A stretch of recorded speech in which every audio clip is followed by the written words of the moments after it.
It's a small world, not a small change. This attraction not only lets wheelchair users go on the ride, but they can also see themselves in the ride.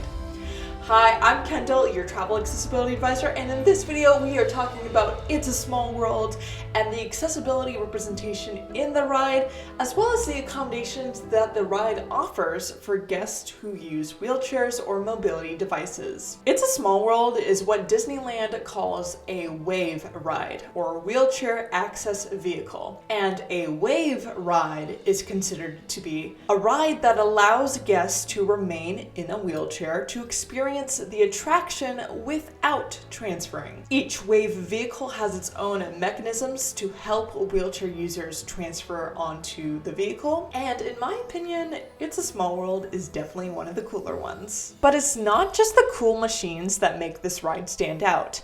This ride is the first and only ride so far at Disneyland that features characters that use wheelchairs. The dolls were originally in a standing position, but in 2022, they were given wheelchairs designed by Kim Irvine. Irvine, before retiring in 2025, played an active role when it came to including guests with disabilities at the Disneyland theme park, including renovating Haunted Mansion during the 2024-2025 season and renovating it to include accessibility renovations that added wheelchair accessible elevators and exits. That is a special elevator that nobody else gets to see unless you accompany a wheelchair user. I'll be waiting to open my Christmas present. Hurry back. Hurry back. And because of that new addition, you no longer have to exit through the entrance, which was a struggle, believe me. On the off chance that you're watching this, Kim Irvine, thank you so much.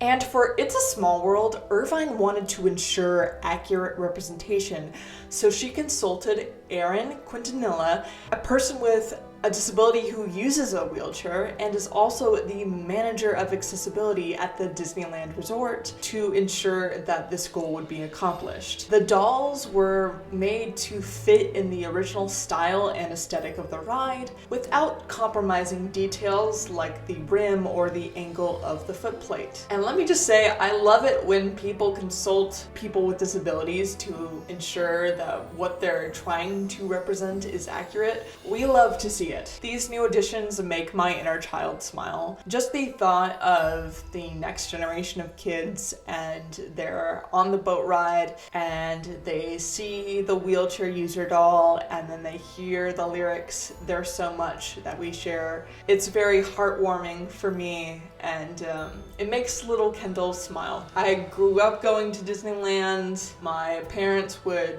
call the school and tell the teacher or monitor I was pulled out for a doctor's appointment. And these new additions just make my inner child smile. The thought of children on this ride seeing a doll who's in a wheelchair and then hearing the lyrics of "There's so much that we share" really demystifies disability. Yeah, it just really makes me happy.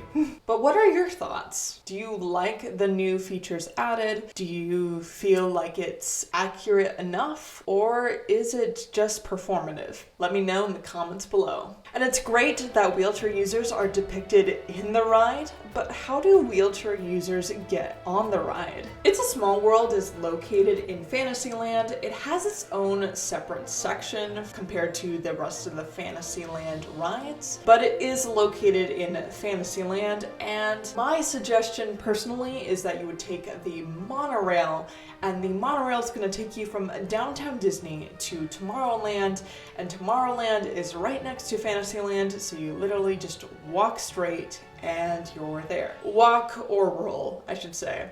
I didn't walk straight, I rolled straight. You do want to download the Disneyland app if you haven't already and you're planning a trip to Disney, because it will tell you if the monorail is closed, because it often shuts down, unfortunately, for reasons I can't explain. So just a suggestion. This attraction does have a wheelchair accessible line, and you're most likely going to be waiting in this line unless you have something called a disability access service pass or you are given a location return time. Both of these accommodations are covered in depth at my Disneyland accessibility video that I did. And so I definitely recommend that you check that out after this video, of course, because it will save you a trip to guest services, and you don't want to spend your day at guest services at Disneyland. Nobody wants to do that. So at every Disneyland ride, you will notice that there is an employee standing typically at the entrance of each line, and this employee is going to ask you if you feel comfortable transferring, if you want to transfer, or if you want to stay in your wheelchair or mobility device. They're going to ask you this not because it's inconvenient to stay in your wheelchair, but because if you transfer from your wheelchair to the boat, it's going to be less of a waiting time. So just keep that in mind. In my experience, it's usually 10 to 15 minutes more to wait in the wheelchair accessible line and wait for a wheelchair accessible seat. So that's why they're going to ask you that question. It's not an inconvenience. They just want to let you know beforehand. If you say that you want to transfer, you're still gonna wait in the wheelchair accessible lane, and then you're just going to bring your wheelchair up as close as you want it to and then transfer from there. Some employees will give you what is called a location return time. In this case, an employee will give you a return time that is based on the current waiting period.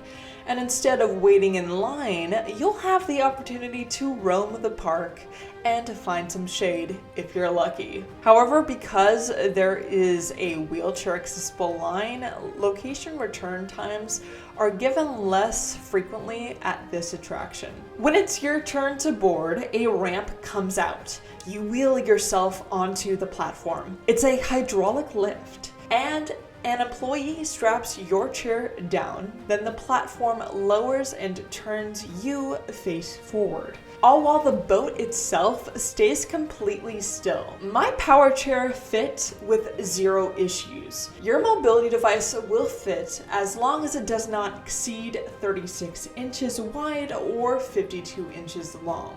If your chair or mobility device exceeds that measurement, then you will be given a manual wheelchair that is provided on site of the attraction, so you don't need to go back to guest services, but you will need to transfer from your device onto the manual wheelchair, and then the manual wheelchair will be your seat on the ride. The wheelchair space will only fit you, so the rest of your party will be sitting in the row in front of you. So from this point on, your chair is basically the same as the built-in seats. It's strapped down just like the Web Slingers ride over at Disney California Adventure. And so you don't need to worry about it moving around or jolting or anything like that. It's a Small World is a dark moving ride with no dips or sharp inclines. It's very slow, so your wheelchair won't go anywhere. If you have sensory sensitivities, I would strongly recommend that you wear noise-canceling headphones, because this ride is loud.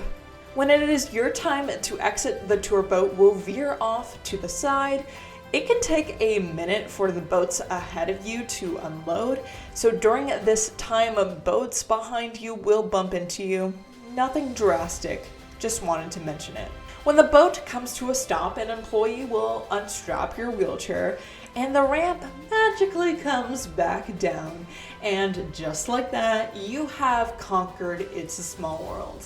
What Disneyland ride do you want me to cover next? Leave it down in the comments below. I hope to see you soon, but until next time, enjoy your journey, traveler.